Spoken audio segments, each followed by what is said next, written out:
Imagine being a 26-year-old former athlete and being diagnosed with breast cancer. There are a growing number of women under the age of 45 who are facing this life-threatening illness and battling it head-on right here in New York City. Now, this morning we're joined by breast cancer survivor Michaela Ricks and Dr. Mary Gemignani, who co-founded the Young Women with Breast Cancer program at Memorial Sloan Kettering. Good morning, ladies. Thank you so much for being with us this morning. Good morning. Thank you for having us. Well, let me start with you, Michaela. You were actually diagnosed 2 years ago and underwent treatment. I want to know how you're doing right now. How are you doing today?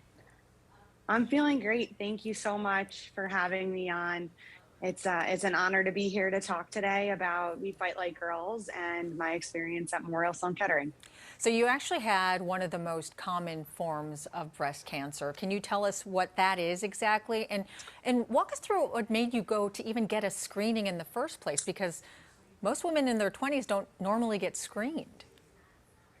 Yes, so I felt a lump underneath my arm when I was in the shower a couple weeks before my annual gynecology checkup. And thankfully, I went into my doctor and she felt the lump and said, let's go get this checked out. And I was super hyper aware because my sister had just gone through ovarian cancer the year prior. So as you know, I went in for these scans, I had that in the back of my mind just to be prepared for what they could say, and it ended up that I was diagnosed with invasive ductal carcinoma and immediately got myself into Memorial Sloan Kettering, where Dr. Gemignani was my breast surgeon and Dr. Sherry Goldfarb, who she is working with in the Young Women with Breast Cancer program, was my medical oncologist. Well, I'm so glad that you're doing well now. Dr. Gemignani, how many women in their 20s, like Michaela, have you treated for breast cancer? Well, it's not a very common diagnosis. I would say that probably less than 11% of breast cancer is in this age group. And I think one of the important points is to kind of realize that these women don't normally get screened when they're under 40. And so if you're young and you feel a lump or you feel any abnormality in your breast, you usually don't think it's breast cancer. And so it often leads to a delay in diagnosis. So one of the important components is if anything is different on your exam or you feel a lump, really, it's important to go get it checked out. And let me ask you this, because most of, or well, no, I shouldn't say most, but a lot of women that are in their 20s, not married yet, haven't had children, are there special precautions that you need to take when treating these younger patients so not to impact their ability to have a family in the future? I think that's one of the important points of why we wanted to define a program at MSK for these young women, because they have so many challenges and unique needs, like these young women. So many of them haven't had children, or they're interested in infertility, and some of the treatments that we do administer will affect that.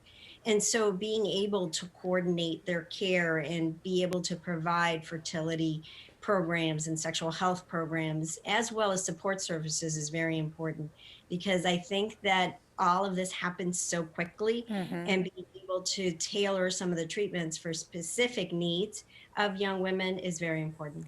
Well, Michaela, you opted to undergo a lumpectomy, but you were actually considering to go a more radical route and get a mastectomy. Why is that?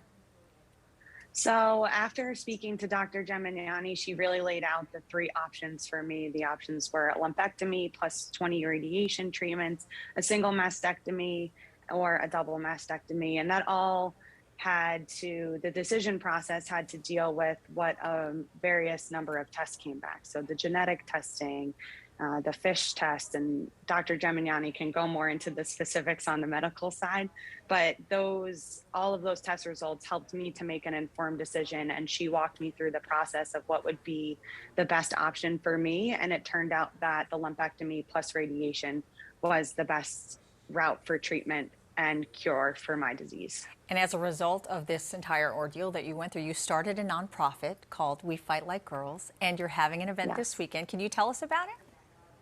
Yes, so my sisters and I, Margaret and Morgan, we formed We Fight Like Girls to help raise awareness for breast and ovarian cancers.